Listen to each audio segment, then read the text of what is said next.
area is the space occupied by a flat shape, like the shape of this carpet, for example. This has the shape of a rectangle and it is flat. When we say flat shape, we are talking about a plane figure or a shape with two dimensions or two measurements. In this example, we can measure the length and the width. Now, suppose the length and the width are measured in centimeter as a unit. To find the area is simply multiply the two measurements. As you can see, we use the unit cm twice. So for the answer, it comes with a unit centimeter raised to the power of 2. So area is expressed in square units. Let's say the length of this carpet is 12 meters and the width is 10 meters. To find the area would be equal to the length multiplied by the width. All we need to do is substitute the values. A for area equals L for length, which is 12 meters, times the width of 10 meters. And this would give us a product of 120. The unit meter was used twice, so we write 2 as the exponent. So our area is 120 square meters. And how do you find the area of a flat shape that is a square? Can we use the same formula as area equals length times width? Of course we can. But a square is a special figure where all sides have equal length. And to emphasize this property of a square, instead of using length times width, we use side times side. Let's say, for example, this given square measures 15 centimeters each side. How do you find the area? This would be area equals side times side.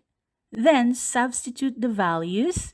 Area equals a side of 15 centimeters times another side of the same measurement, which is 15 centimeters.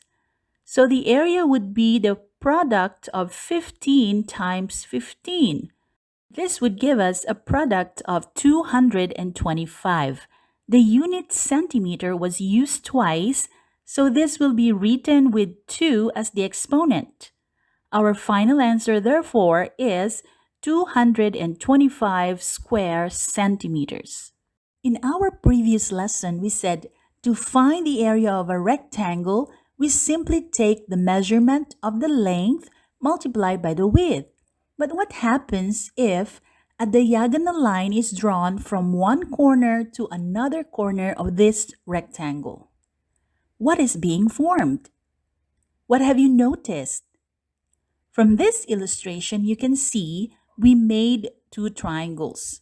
The rectangle splits into two equal parts, which means the area of the original rectangle is divided by 2, creating two triangles. Therefore, it is safe to say that the area of a triangle is just half of the area of the rectangle. And so, if the area of the rectangle is equal to the length times width, the area of a triangle would be equal to 1/2 of the length times the width. But the question is this: can we still make use of the length and the width in triangle? Let's examine this triangle closely. On the opposite side, the length is missing, and on the other side, the width is missing, right? Therefore, since this is a triangle, the length becomes the base and the width becomes the heights. So anyway, to sum up, we can conclude that area of a triangle is equal to 1/2 of the base times the heights. In short, this can be written as A for area equals 1/2 of the base, written as B, times the heights, written as H.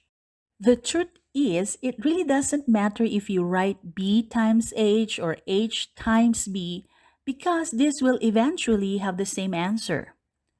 And this formula can still be simplified as area equals base times the height divided by 2.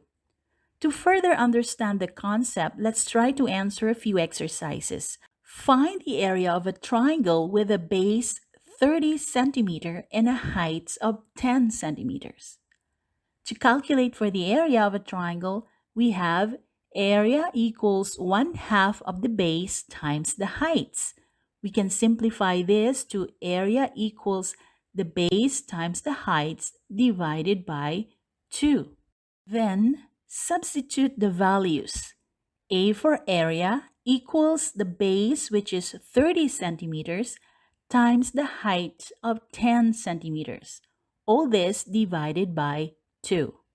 So area equals the product of 30 and 10, which is 300, with the unit cm that was used twice, so we write 2 as the exponent. And this has to be divided by 2 because we only need half of this number. So 300 divided by 2, we get 150 square centimeters. For our answer, we have area equals 150 square centimeters. How would you describe a trapezoid? A trapezoid looked very similar to a triangle. In finding the area of a triangle, we take 1/2 of the product of the base and the heights, which can be simplified as area equals base times the heights divided by 2. If this is the case, the area of a trapezoid can be obtained in a similar formula. The difference is that a trapezoid has 2 bases. But how do you know which parts of the trapezoid are the bases? Well, that's simple. Any trapezoid has parallel sides. These parallel sides are the bases. It doesn't matter which side you name as base 1 and which side is base 2. In this example, let's have this side as base 1 and the other as base 2. Following the formula of finding the area of a triangle, we can use the same concept with a trapezoid. The area is equal to 1/2 of the bases combined multiplied by the height. This can be simplified as base 1 to be added with base 2 times the height. Then divide the product by 2. Now we are ready to do simple exercises. Find the area of the given trapezoid. Use the formula area equals base 1 plus base 2, then multiply the sum by the heights, then divide by 2. To identify which parts of the trapezoids are the bases, locate which sides of the trapezoids are parallel.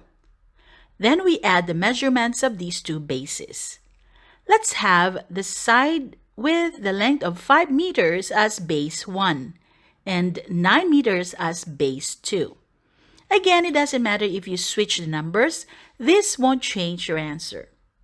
Multiply the sum of the bases by the heights, which is 6 meters, then divide by 2. We can also simplify 6 and 2, where 6 becomes 3 and 2 becomes 1. This gives us a much smaller number to work with. And in doing so, there's no need for division because any number divided by 1 will give you the same number. What is left is just the sum of the 2 bases, which is 14, to be multiplied by 3. This results in an area of 42 square meters. Let's have another example. Using the same formula, let's determine the area of this trapezoid. First, we have to identify the bases by looking for the parallel sides. These sides have the measurement of 6 inches and 12 inches. Let's have 6 inches as base 1 and 12 inches as base 2. Then, multiply by the height of 10 inches. Adding 6 and 12, we get a sum of 18, which can be simplified if we divide by 2. 18 can be reduced to 9, and 2 becomes 1. To find the area, we only have to multiply 9 by 10. The area of this trapezoid is 90 square inches.